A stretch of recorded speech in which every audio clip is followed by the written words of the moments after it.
हिंगोलीत शिवसेना उद्धव बाळासाहेब ठाकरे गटाचा कार्यकर्ता मेळावा नुकताच पार पडला.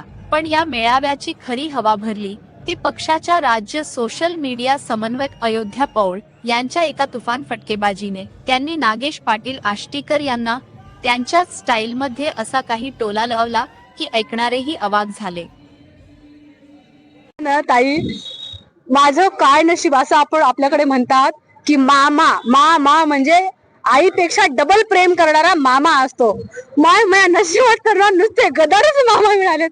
एक एकनाथ शिंदे एको मामा, एक नागेश पाटील ज्यांचं सरनेम शिंदे आहे नागू मामा.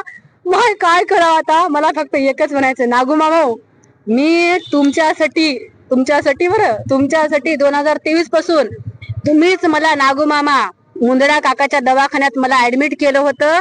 माझा 5 हिमोग्लोबिन असताना मी 2023 मध्ये तुमच्यासाठी महिनाभर ऑक्टोबरचं होऊ दे चर्चेपासून ते तुम्हाला निवडून आणेपर्यंत तुमचा प्रचार केला.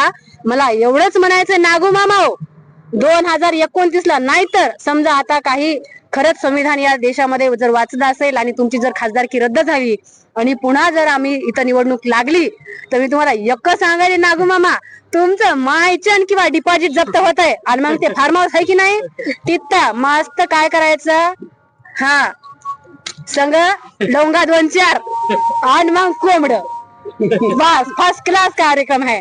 आणि नागू मामा एक सांगते, मी माळकरी हे, मी असलं काही हे करीत नाही, पण 2-4 अंडे मी तुम्हाला आणून देते बघा. इतकंच म्हणेल, मस्त असता जेवढे दिवस तुमची खासदारकी आहे तेवढी खासदारकी तुम्ही नादर त्याचा एन्जॉय करा, इतकंच म्हणेल.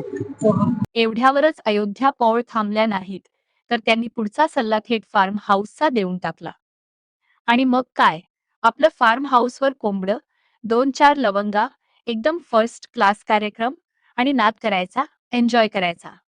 अयोध्या पौळ यांच्या या असल गावरान आणि थेट सल्ल्याने हिंगोलीच्या राजकारणात चांगलीच खळबळ उडवून दिली आहे. आता या कोंबडं आणि लवंगा कार्यक्रमाच्या सल्ल्याला काय उत्तर मिळतं हेच बघणं महत्त्वाचं ठरेल.